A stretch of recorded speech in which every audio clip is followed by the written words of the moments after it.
Desafinados. Reflexões em outro tom.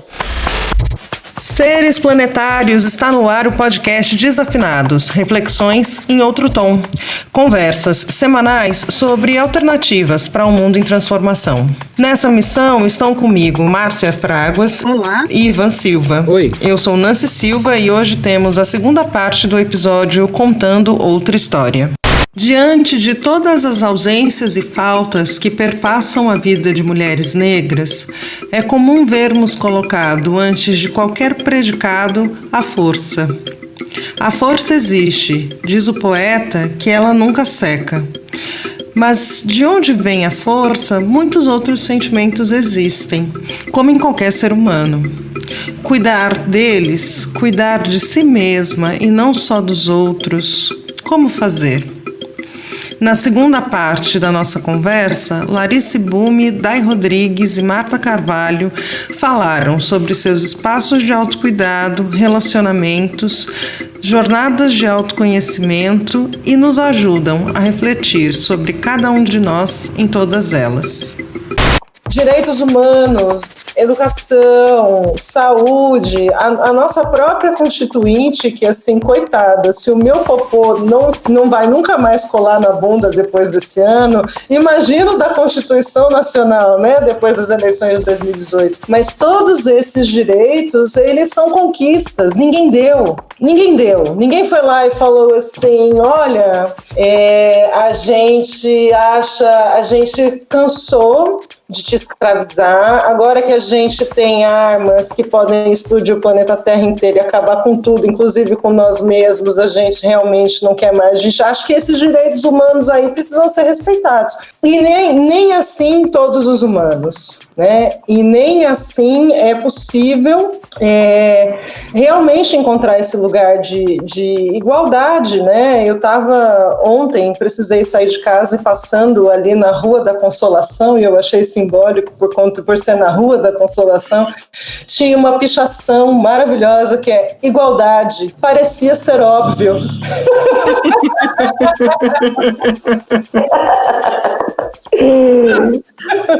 Então, eu acho que faz muito sentido a fala de todas vocês, mas assim, desse embate mesmo, assim, se a gente não conquistar, não vai ser, galera, não vai ser. E o capital não dá mole, né? Vai ter que ser com muita luta, assim, a Marta invocou Xangô aí, falou que ela é radical, tá, mas Marta, é isso mesmo, cara, eu concordo em todas as instâncias com o que você falou, é isso mesmo, né?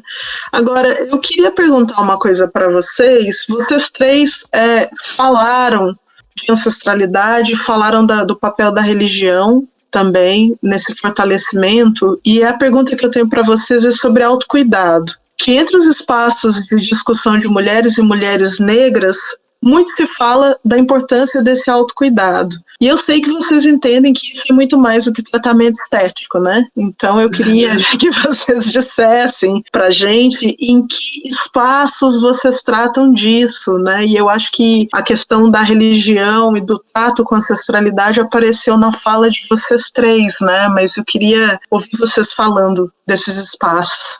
Lari? Bom, sim, a partir do terreiro eu tenho esse espaço de cuidado. Como eu disse, né, e todas nós dissemos, né, a Day e a Marta, nossas experiências são muito doloridas. Muitas vezes a gente não consegue separar o amor da violência, né, por causa disso. As coisas, estamos suscetíveis a relacionamentos abusivos. Então a gente tem, acho que o nosso trabalho de autocuidado também é 2 vezes maior do que de mulheres brancas, né? E por outro lado, a questão do acesso, né? Todo mundo deveria ter acesso à terapia, deveria ter acesso a esse autocuidado, mas muitas vezes a gente é colocado num lugar de que você tem que ser forte o tempo todo, principalmente você, mulher negra. Uhum. Você não pode demonstrar uma fragilidade. Então, o terreiro é esse maior espaço para mim, onde eu, a partir dos meus ancestrais, a partir da comunidade ali de mulheres, eu me fortaleço, né? Uhum. Como corpo, como espírito. E você, Day? Bom, além pensando o candomblé, pensando a ancestralidade de matriz africana que está presente na minha vida desde sempre não, mentira, mas desde que eu entendi que alguma coisa, algo não me encaixava, sabe, assim, esse lugar de não ter uma consciência política de que eu era uma mulher negra, e desde 2011, que foi até através de um sonho, eu já entendia que os orixás faziam parte da minha vida, que era algo que eu gostaria de cuidar. Então, eu acho que esse é um lugar muito importante e que eu preservo, assim, mas uma coisa que a pandemia ela abriu para mim, assim, no sentido de descobertas de autocuidado, foram muitas. Eu acho que até essa coisa da estética, até de falar, cara, você só trabalha, né? Você não faz a unha nunca, você não até fazer isso às vezes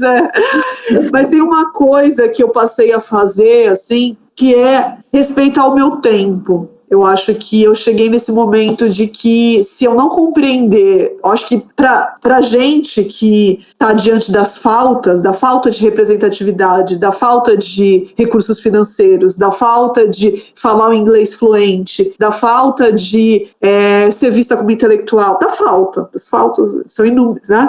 Eu tô sempre tendo que correr os 10 anos que eu tô atrasada em relação a uma pessoa branca. Isso é estatística, isso é pesquisa. Uhum. E aí eu entendi que vivendo em São Paulo, nesse caos que é a cidade de São Paulo, no sentido de muitas informações, muitas coisas acontecendo ao mesmo tempo, se a gente olha para as agendas de cultura, quando a gente não vivia em isolamento, são milhares de coisas acontecendo ao mesmo tempo, né? Diferente de uma cidade de Santos, que é 1 hora daqui, e, gente, não é nem, sei lá, 1/5 disso, sabe?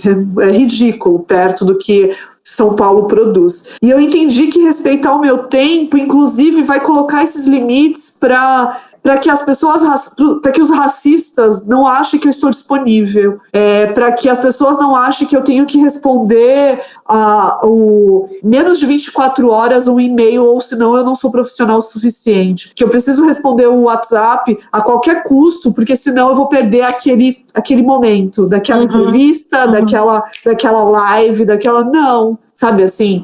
É claro que eu falo isso depois de 12 anos de trajetória profissional na cultura, 5 no audiovisual. Talvez eu tenha criado esse momento, sabe? Mas, apesar disso, se eu pudesse me ouvir 5 anos atrás, eu ia falar, vai com calma, porque senão você vai se detonar antes do... E eu estou num processo de saúde super prejudicado exatamente por isso, porque falta tempo. Falta um tempo de, cara, só esticar a perna ali, deitar no sofá, sabe assim? Seu corpo na horizontal, sem nenhum tensionamento. Então, eu acho que hoje o meu autocuidado vai por esse lugar, assim.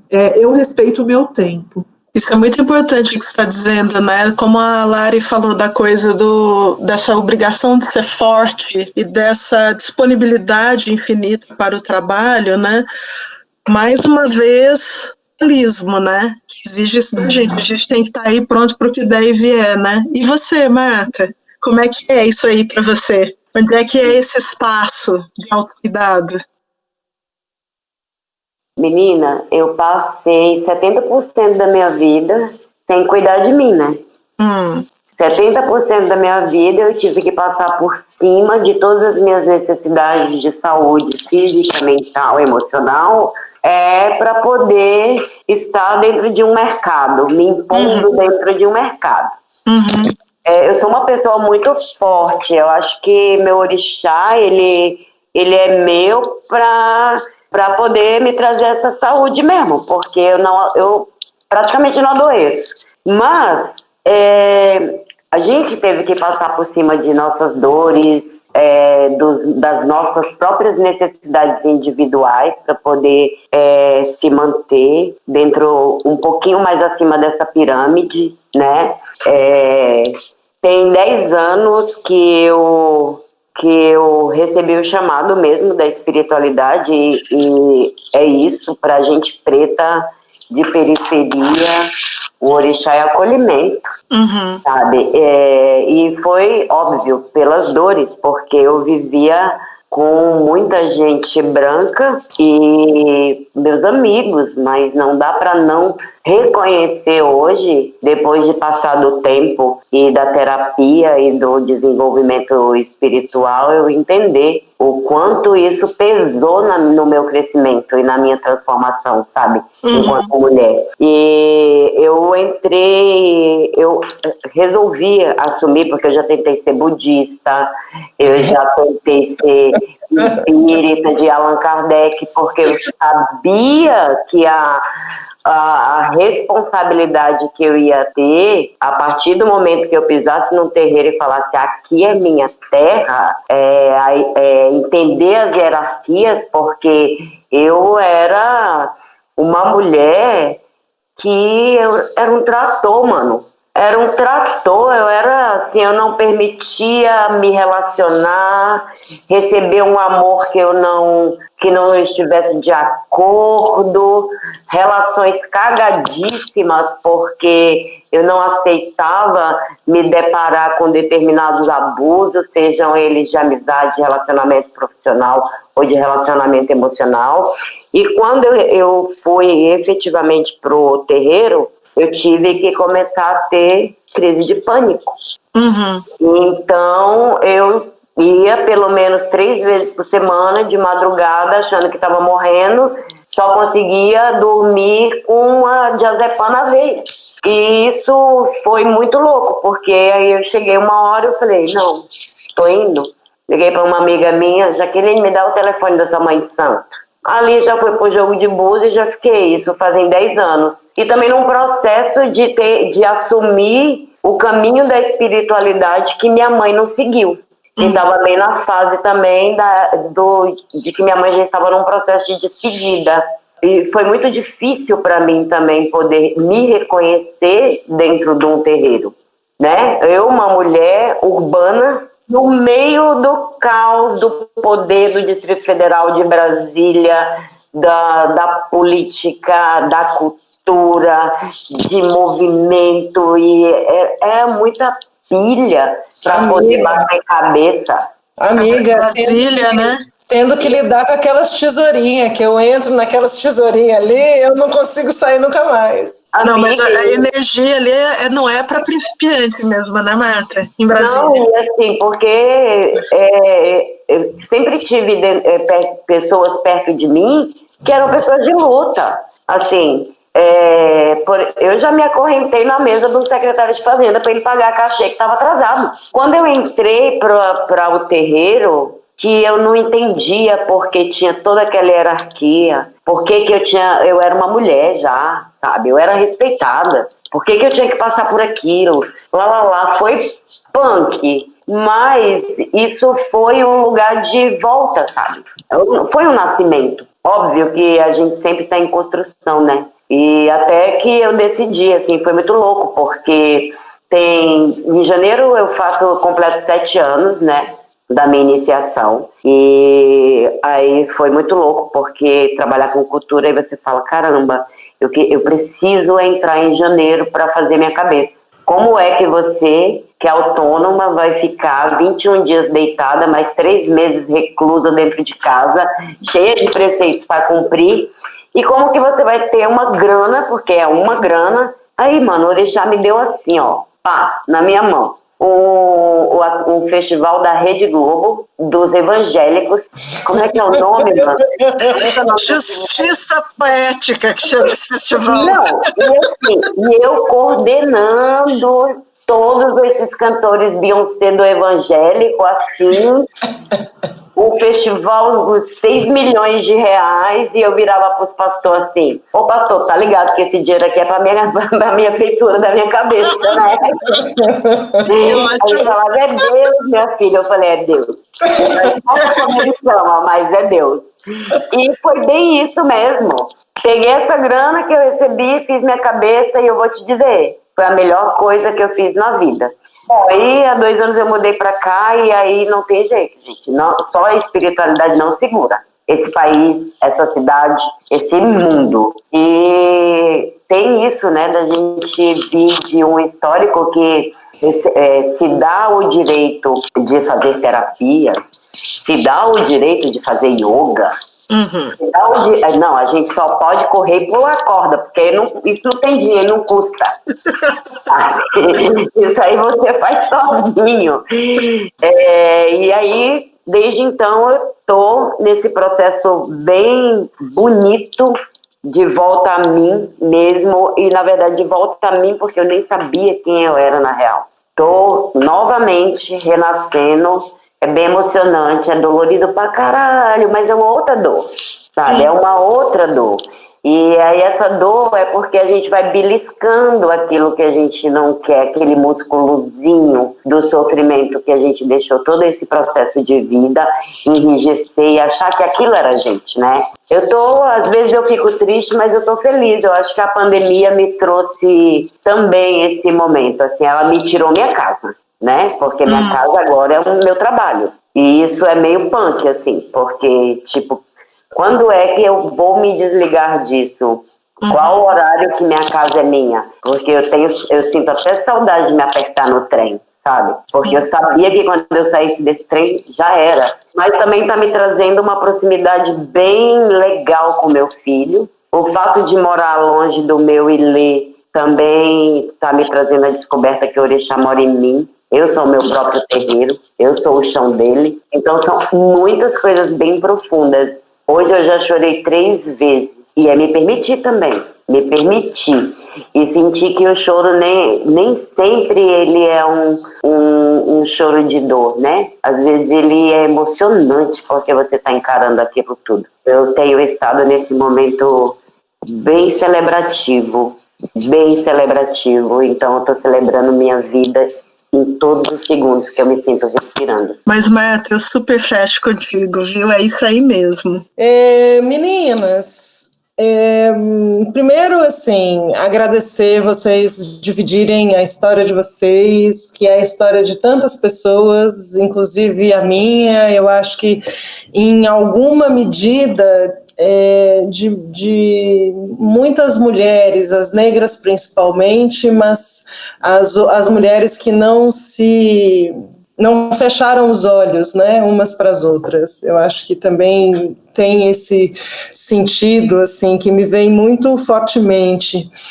E pensando em tudo isso, e diante de tudo isso, eu pergunto para vocês, dá para amar sem ser só?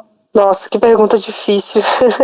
Eu diria que eu preciso aprender a ser só, eu preciso aprender a só ser, como diz o poeta, né? Acho que sim, eu acho que o amor é um aprendizado pra gente muito mais difícil do que para outras mulheres, para mulheres brancas, né? Embora, enquanto mulheres, a gente interseccione várias questões, mas para nós, mulheres negras, é muito mais difícil. Muitas vezes ele vem misturado com a violência, com o abuso. E às vezes fica difícil distinguir, né? O que é amor e o que é abuso. Acho que é um aprendizado e passa pelo exercício da gente vencer o auto-ódio, como disse a Dai, e aprender a se amar primeiro, né? Acho que a gente se amando plenamente, a gente vencendo esse auto-ódio que o racismo coloca dentro da gente, a gente pode amar plenamente. Você, Dai? Sim, acho que a gente as nossas falas acabam se complementando, né? Mas uma coisa que eu que eu li pela primeira vez em 2015, acho que foi 2015 ou 2014. 2014 para 2015, é o texto Vivendo de Amor, da Bell Hooks, que aquilo me chamou a atenção, assim, me abriu um lugar de possibilidades que eu nunca tinha mensurado de forma literária, que é quando a Bell Hooks fala que o amor cura, né? E o amor é algo muito caro para pessoas que vêm de uma história de violência, uma história secular do que é o processo escravocrata. Então, a partir do momento que eu entrei em contato com esse texto, Vivendo de Amor, da Bell Hooks, ela fala o amor cura, e eu comecei a a espelhar isso em mim, aí pensando, espelhar isso em mim no sentido de amar os meus pares e poder me amar, eu comecei a compreender o quanto de amor eu tinha também, que eu acho que é essa a grande questão, se a gente se espelha na violência ou na estatística, na má estatística. A gente não é isso. Eu acho que eu vivo uma relação de 4 anos agora com a minha companheira que eu pude espelhar o amor em mim de um jeito que eu nem sabia o quanto ele existia, mas eu penso que isso é em decorrência desse caminho que eu tenho desse mergulho, na verdade, que eu tenho me proporcionado de pensar o amor que está dentro de mim, que eu não sou a discriminação, eu não sou os silenciamentos que eu já sofri, eu não sou as violências por conta do meu cabelo, eu não sou, porque eu não sou branca e eu não sou padrão, eu não sou essa inferiorização, essa subordinação. E aí é isso, o amor cura, é possível. Como é que é a frase, Nancy? É possível. É possível amar sem ser só. É possível amar. Gente, é muito complexa essa frase. É possível amar sem ser só? Sim, é possível amar é possível amar com os meus. Eu acho que e uma coisa que aconteceu para mim é que a partir do momento que eu virei essa chave, as pessoas são obrigadas a virarem também. Porque é o limite que a gente coloca. Daqui você não passa. Eu tive que colocar esse limite na minha irmã, eu tive que colocar esse limite no meu pai, eu tive que colocar esse limite em amigos que eu perdi por conta de um lugar que ele queria me colocar, sabe? Assim, então, sim, é possível, sim. E você, Martinha? Eu só queria transar. Falou que todo mundo pensou e não teve coragem de dizer, Martinha falou, nessa quarentena eu só queria transar. Não, antes dela, porque é muito louco, quando eu restartei minha vida, que foi sair da minha cidade e vir morar aqui, tinha muita coisa para entender. Assim, quantas vezes, além do que a cidade de São Paulo, ela assusta bastante. Muita gente junto e muita gente longe, né? Ao mesmo tempo, você tá do lado das pessoas. Então, eu nunca consegui muito enxergar essa paixão, sabe? Sempre tinha outras janelas mais urgentes para olhar. Mas nesse exato momento, e até a minha terapeuta perguntou, beleza, você já falou de CNPJ, você já falou de job, você já falou de emprego, e como é que tá o seu coração? Eu falei para ela, amiga, vamos começar aí. Eu tenho que responder assim na lata. Porque os outros BO eu sei te dizer, mas esse daí eu ainda não coloquei na caixinha da prioridade. É muito louco isso, sabe? Porque eu também vi muito dessa história de sou uma mãe só, né? O pai do meu filho nunca quis conhecê-lo, então eu sempre tive isso de preservar o meu filho, a minha relação com o meu filho. Então, assim, eu acho que durante 20 anos de vida do Emanuel, eu devo ter vivido 3 relacionamentos. Tá? Nunca coloquei gente dentro da minha casa sem pedir a permissão, sem apresentar, sem conhecer, porque se a gente já sofria abusos psicológicos e muitas vezes físicos, né, a insegurança de poder levar essas pessoas para dentro da sua casa para viver uma relação que não é só mais sua, né, a partir do momento que você tem uma família. Mas eu digo que dentro desse processo agora de transformação desses últimos 8 meses da minha vida, eu estou completamente aberta, pode deixar meu @. Que a gente está conversando nesse momento, que eu estou boa para me relacionar, porque ano passado eu não estava, não.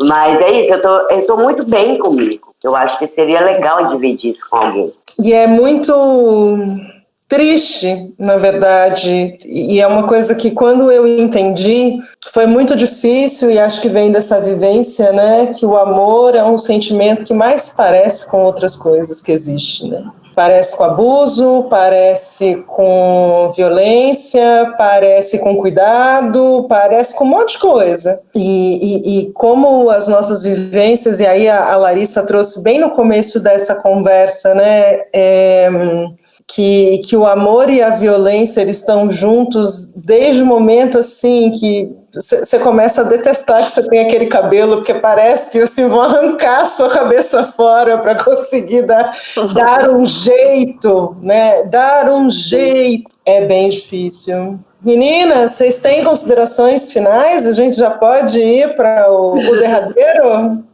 Eu tenho. Larissa, você tem alguma coisa para falar? Não, pode falar. Posso? Não, é que eu fiquei pensando no nome, né, que vocês, o título desse podcast, contando outra história. Eu fico pensando que outra história é essa, né? Eu acho que é isso, só a nossa história as nossas trajetórias de resistência já é uma outra história. Mas eu fico pensando também que é isso, não é outra porque, como é que eu posso dizer? Não é outra. Eu não me sinto numa outra história porque tem uma história que é certa, sabe? Assim, eu penso que, na verdade, o meu trabalho, que hoje é um trabalho de pensar, desde que eu entendi o ativismo da luta antirracista e que eu entendi a ausência de pessoas negras protagonizando nas artes, tem sido um trabalho para transformar pessoas negras na tela, pensando no audiovisual, em pessoas que têm intelectualidade, subjetividade, singularidade, enfim, estou falando tudo isso para pensar que a gente tem uma voz também, que essas vozes são muito diversas, sabe? Assim, quando eu falo que eu li um texto que me deixou muito triste da forma que se apontou o colorismo, eu quero dizer isso, assim, se a gente não for capaz de escutar e respeitar as trajetórias das pessoas que não brancas, a gente não entendeu nada ainda, como o debate do racismo atravessa as nossas histórias e mina as nossas subjetividades, mina a gente de criar parceria, sabe, assim, porque a branquitude ela é super corporativa, sabe, assim, então, enfim, eu queria trazer isso, assim, que a importância desse tema, mas nesse lugar de que temos muitas vozes, sabe, assim, são muitas vozes, e não é o outro lado para mim, é o lado que corre paralelo, sim, mas que corre para chegar junto numa sociedade transformada, né, eu acho que se a gente pensando no anticapitalismo, seria uma revolução pela nossa transformação de todo mundo. Para aí, não sei se é possível. Isso é minha utopia, né? Enfim, é isso. Maravilhosa. Eu queria dizer que foi um prazer enorme conhecer essas trajetórias. Marta, eu também sou mãe solo e também fui iniciada em janeiro, então achei essa ligação nossa muito interessante, assim. Sou de Logoedé, né, e Logoedé também tem suas ligações com Xangô. Eu achei muito bacana. E quando a gente entra em contato com outras histórias de vida, trajetória, a gente se fortalece também, né? Você falou um pouco sobre isso, Nancy, da gente entender que a gente não está sozinha também, tanto nos nossos medos quanto nas nossas potências, né? Então, é isso, eu gostei muito do papo. Essa questão do colorismo também é algo que eu também penso e que eu acho que a gente tem que reivindicar também essas outras vozes e não se deixar silenciar e se apagar por ele. E é isso, me senti muito, muito bem trocando com vocês, conhecendo vocês. Axé! Marta, conta quem é teu santo, por favor. Quem? Teu santo, quem é? Eu sou filha de Omolu, Cunhançã e Oxumaré. Desculpa, eu entendi que era Xangô quando você falou. Não, Me desculpa. Xangô é que tá botando fogo no mundo. Eu amo. Muita gente aplaude, né? Ele tá falando fogo do mundo. Mas o Omolu e o Logum também tem uma ligação forte, então tá tudo bem. Sim, eu amo o Logum, essa dualidade que eu acho que o ser humano tinha que ser Logonedé, sabe? De transitar por todos os caminhos que ele quiser, ser mulher, ser homem, ser os dois ao mesmo tempo. O sentimento e a propriedade de poder ser quem você é, Logonedé, me traz muito isso, sabe? Os meus melhores irmãos, assim, pra mim, né? Eles são de Logonedé. E eu também tenho o Oxóssi, né? O Oxóssi me guiou até a esteirinha no Rucó. E aí é tudo da mesma família. Mas eu queria muito agradecer. Daí eu já conheço a trajetória Várias amigas já me falaram de você e eu já conheço o seu trabalho também e é um grande prazer poder estar aqui conhecendo um pouco mais, porque esse processo que está acontecendo do distanciamento físico, mas a gente está aqui agora podendo ter esse tempo para gravar um podcast. É muito importante isso quando você sai um pouco da imagem e vai para a voz, porque a entonação, o tempo, o silêncio entre uma palavra e outra é importante para também trazer as subjetividades para quem estiver nos ouvindo, né? Então, eu tenho amado muito podcast. Uma fonte muito boa também na questão da saúde mental para mim. Agradecer a Nancy, porque a gente é de uma longa história aí juntas, irmãs, mesmo a gente sempre foi muito colada, eu morando longe, e depois que eu mudei para cá, mesmo que a gente não se encontrasse muitas vezes, mas a gente se falava muito, e poder também estar contando um pouco da minha história aqui, para fortalecer, né, essa caminhada que Nancy, Márcia e Flan estão construindo é muito importante. E principalmente, né, as nossas histórias, elas são interessantes. As nossas histórias são histórias, né, e a gente poder repassar, também aprendendo com os nossos mais velhos, que quanto mais a gente fala da gente, como a própria Lélia diz, né, preto tem que ter nome e sobrenome. É importante para a gente delimitar esse espaço, delimitar quem somos. Então, esse espaço que o podcast você está dando para a gente é para mais uma vez a gente reafirmar as nossas caminhadas, sabe? Eu agradeço muito, muito, muito. Larissa, um prazer imenso te conhecer. Espero que, para além dessa conversa, a gente possa trocar mais. Todas nós aqui. Com certeza, o prazer é todo meu. E nessa cesta de Oxalá, onde eu ganhei tantos presentes hoje, sério, eu ganhei presentes físicos. E eu falo, que legal. Eu estou ganhando esse presente, tipo, aí a gente sempre diz, eu nunca ganhei nada. Aí estou fechando a noite com vocês, ganhando mais esse presente físico. Obrigada, Axé. Axé. Obrigada por todos, obrigada a todos. Ivan, que ficou silencioso, né? Não ouvimos o Ivan. A história delas. Não, eu tô no meu lugar de escuta aqui, né? Sim. Como já falaram por muito tempo, né? Agora tá na hora de todos eles começarem a escutar cada vez mais, né? É assim, o momento derradeiro do programa, apesar de estar todo mundo se despedindo, aqui ainda não chegou, vai chegar agora, né? E assim, ouvindo tudo que vocês falaram durante esse tempo, só me faz lembrar daquele samba da Mangueira, né? Da história que a história não conta, né? Mas na verdade é uma história que a história não conta e que tá vindo para bater na cara de muita gente, né? Tá vindo para mostrar que as histórias de tantas mulheres são fundamentais para a gente poder ter a oportunidade de enxergar um amanhã muito melhor do que a gente teve até agora, né? Então, antes de qualquer coisa, eu quero agradecer totalmente, assim, tudo que vocês falaram durante todo esse tempo.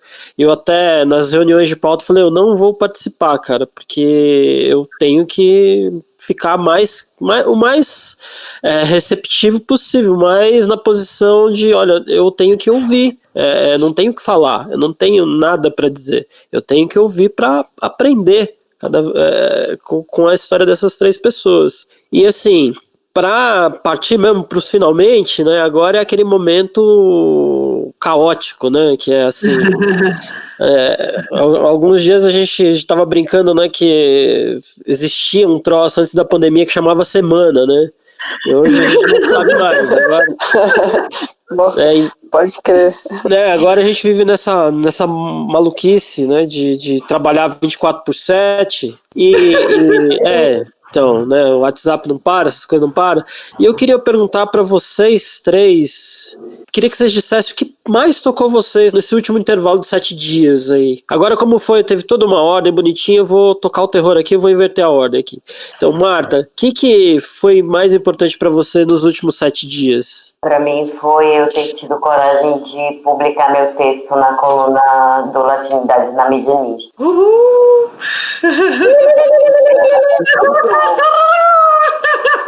É muito louco, porque para além de tudo que a gente falou, ainda a gente tem muita autocrítica. Talvez as pessoas possam dizer que a sabotagem, mas para mulher preta é autocrítica mesmo. Nunca tá bom o suficiente. E eu ter jogado esse texto pro mundo e tendo muita resposta sobre mulheres, dizendo, agora eu identifico onde foi isso, onde foi aquilo. Estou recebendo muito direct. É emocionante. Emocionante eu ter coragem de me mostrar dessa forma. Emocionante e importante, né? Sim, porque eu estou me curando e curando outras. Isso é imprescindível para minha vida de cuidadora, que sempre foi. Assim, eu sempre fui muito mãezona. E agora, né, dá colo de outra forma. Pois é. E pra você, Dai, como é que foram os últimos 7 dias aí? Gente, a minha memória anda tão afetada que até os 7 dias é às vezes estranho. Mas eu acho que eu já falei, mas eu vou repetir porque até tem a ver, não à toa hoje é dia de Oxalá. E eu até peguei minha canetinha fluorescente aqui e passei no que eu escrevi. Eu acho que é isso, estar atenta ao meu tempo, sabe? Assim, foi algo que eu não... É tão óbvio, né? Como assim você não tem tempo para você? Como assim você não põe limites para que não atravessem o seu tempo e aí colocar isso assim fez com que inclusive uma coisa muito que eu estava me planejando para organizar, que era fazer um portfólio meu e que me colocasse num outro lugar, assim como a Marta está falando do texto dela, eu produzi um portfólio porque entraram em contato comigo, eu não tinha nada digital, e aí eu produzi em 2 dias, e aí eu falei, e aí assim, eu fiz fazer aquilo, o que é mais importante para mim, que estar em processos criativos é algo muito importante para mim, então não pode ser pesado, não pode ser com a faca no pescoço, sabe, assim, eu cansei disso,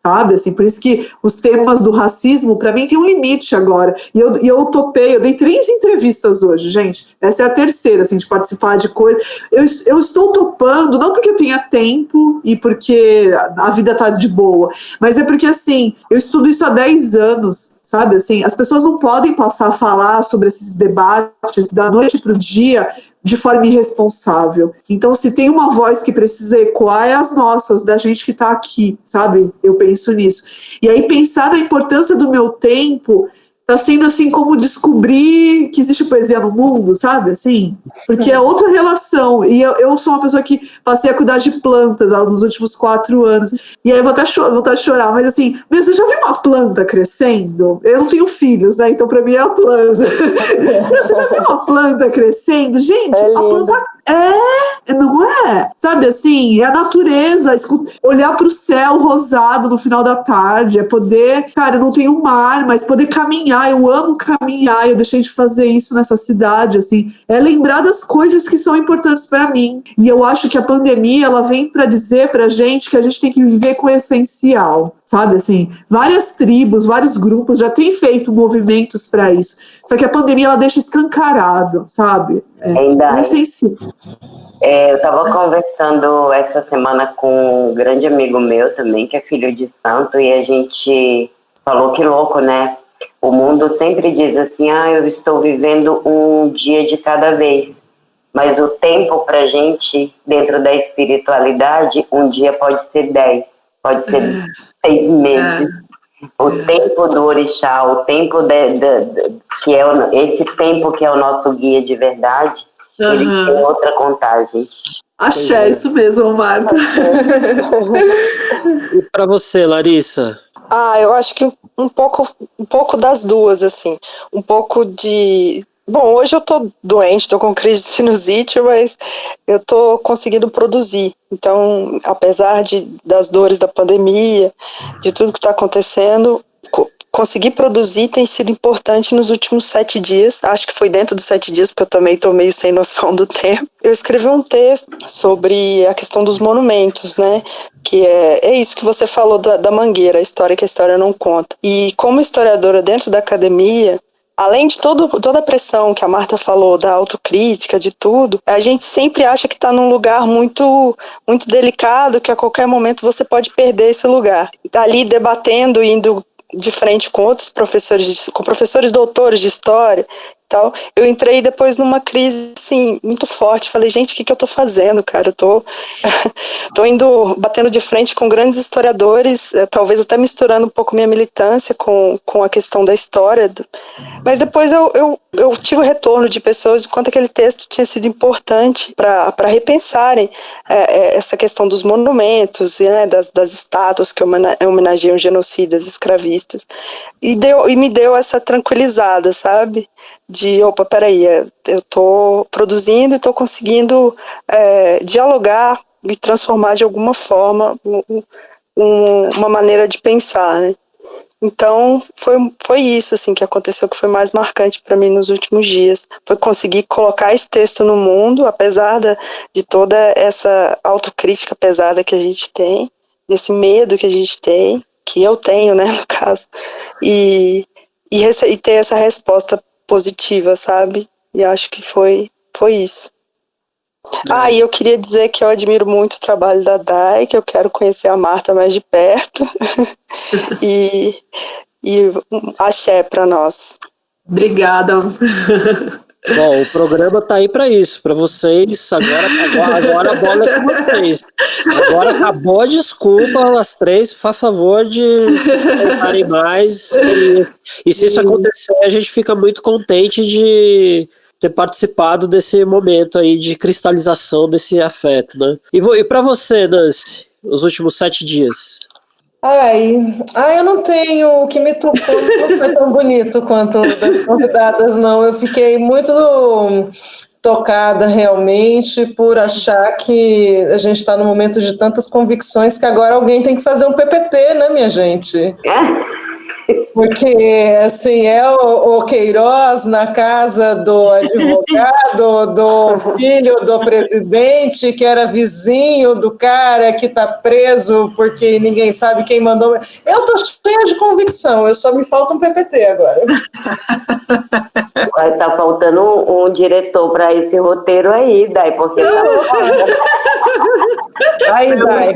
Eu costumo dizer que a sala de roteiristas que está escrevendo a história do Brasil contemporâneo, olha, é peso pesado, viu? Não tem gente, cada virada de história, né? Cada beat. E para você, Marcinha, como foram os últimos dias? Esse governo é fator de adoecimento psíquico para mim, né? Então, eu me diverti muito ontem vendo aquela edição do Jornal Nacional que parecia Porta dos Fundos, né? Que era uma coisa, cara, o advogado falando, né? Então, ele podia aparecer, né? Mas eu não sei onde ele está. Aí corta para jornalista. Então, ele apareceu na casa do advogado. E isso fala, surreal isso.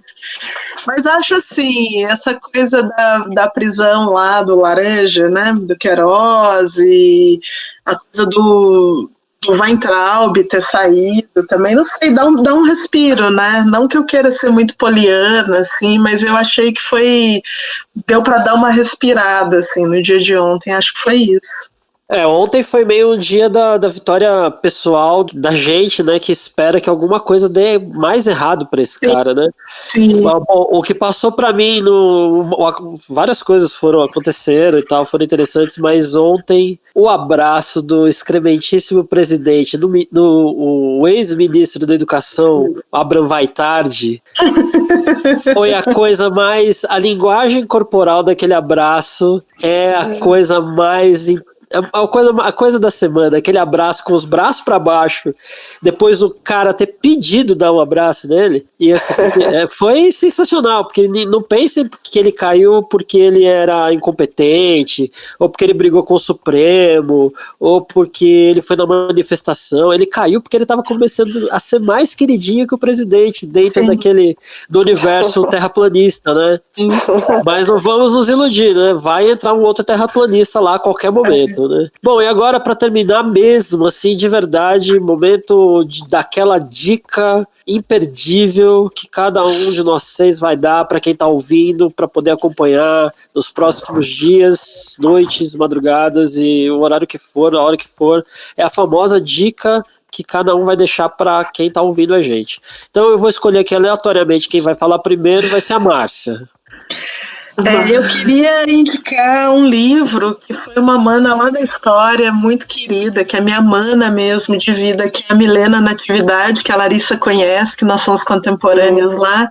A Milena me indicou o Memórias da Plantação, Episódios de Racismo Cotidiano, da Grada Quilomba, e eu comecei a ler e estou gostando muito, né? Ela é um misto de pesquisadora e artista. O trabalho parte da tese que ela desenvolveu em Berlim e que conversa com psicanálise, conversa com Frantz Fanon. Estou muito tocada, assim, tô lendo com a orientação da Milena e achei bem legal. Eu queria deixar a indicação desse livro, da editora Cobogó. Muito bem, continuando por Minas, agora vamos com a Larissa. Larissa, qual é a sua indicação aí para as pessoas que estão escutando a gente? Tem uma grande amiga minha, a Sucena, acho que vocês conhecem, das Bahias e a Cozinha Mineira. Ela está escrevendo uma coluna para a Vogue e eu tenho aprendido muito com o que ela tem escrito, assim, já tem uns 2 meses, então eu indico a coluna dela da Vogue, não só dessa semana, mas as anteriores também, porque ela tem ensinado bastante, assim, como uma mulher trans, enfim, essa é a minha dica. Legal. E você, Nancy? A minha indicação mudou. Eu queria, assim, indicar todo mundo de uma vez, né? Mas vou indicar 2 coisas hoje, vou fazer diferente. Não, a primeira é o trabalho da Rosana Paulino, que é maravilhosa, é um trabalho incrível. Ela é artista visual, é professora também de artes, é uma mulher negra, e o trabalho dela traz muitas referências sobre esse feminino, desde o seu silenciamento até esses lugares que são colocados, o que não é colocado. É um trabalho que tem muita voz, mas tem muitos silêncios também, né, nesse trabalho. É um trabalho muito tocante. E a segunda indicação, eu lembrei, dentro da nossa conversa, é o curta-metragem Botas, da Juliana Vicente, que está no YouTube, que é bem lindo, e todas as vezes que eu assisto, eu choro. Então, você, ouvinte, vá no YouTube, assista e me diga se você chorou também. Assista com um lencinho, né? Assista com um lencinho. Uma diretora negra, o que é minoria, mais uma vez, em todos os números. Falando em diretora, vou passar a bola agora para Dai Rodrigues. Sim. A minha indicação seria a Rosane Borges. Ela é uma professora, doutora da USP, professora colaboradora na USP. E ela tem sido uma grande inspiração para mim, assim, para trazer esses debates de novos imaginários e sobre também mídia e racismo. Eu acho que... E ela agora está criando uma série de canais, tanto no Instagram, ela está ocupando com várias lives semanais, e também um canal no YouTube. Então vale muito a pena. É Rosane Borges o nome dela. E porque eu acho que muitas coisas estão sendo debatidas nesse momento sobre racismo, mídia, comunicação, mas com pouca profundidade, assim. Eu até... Alguns debates eu prefiro não fazer parte, porque eu acho que tem pessoas muito mais capacitadas do que eu para trazer uma perspectiva teórica e conceitual mesmo, que eu acho que é importante para a gente avançar no debate político. E ela é uma dessas pessoas, assim, uma referência e que sempre me acolhe muito quando eu começo esses momentos de ai, será que eu sou preta, né? Será? Isso aqui não é negritude? Ela fala, olha, Daiane, não dá muito tempo para conversar sobre isso, porque não é sobre isso. Então, eu deixo essa dica. Legal. E para terminar, a Marta. A minha dica é de música. Opa!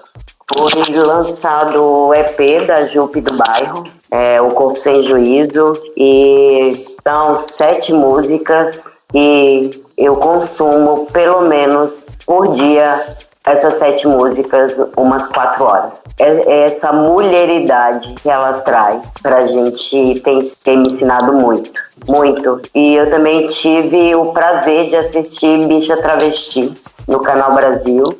Então eu tô indicando pra geral aí, por favor, ouçam, repitam, reouçam, reorganize sua mente, sua visão e sua vida com esse disco da Jupe e aprendam muito com Bicha Travesti.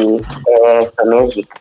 Muito bem. Bom, encerrando aqui, a minha dica é uma cantora chamada Cristine Salem, ela mora num lugar que ela nasceu num lugar que chama Ilhas Reunião, que fica pertinho do Madagascar.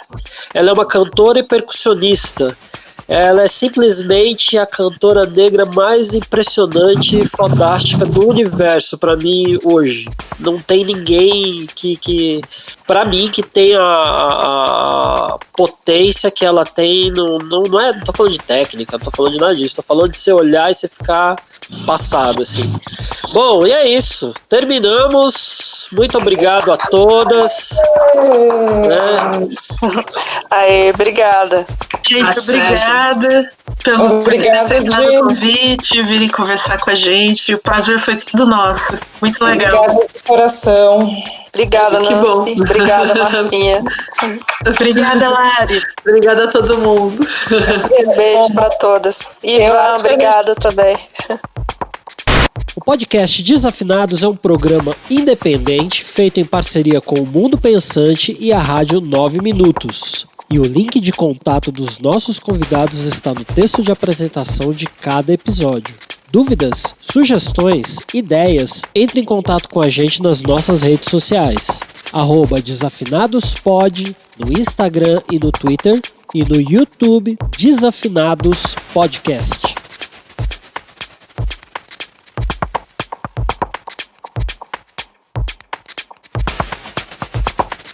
Essa semana, pela primeira vez na história dos Desafinados, temos prêmios. Oba! Lançamos em parceria com a editora Boitempo uma promoção nas nossas redes, onde a gente pediu para que os nossos ouvintes compartilhassem o que mais tocou e emocionou eles no episódio 1 do Contando Outra História, da primeira parte.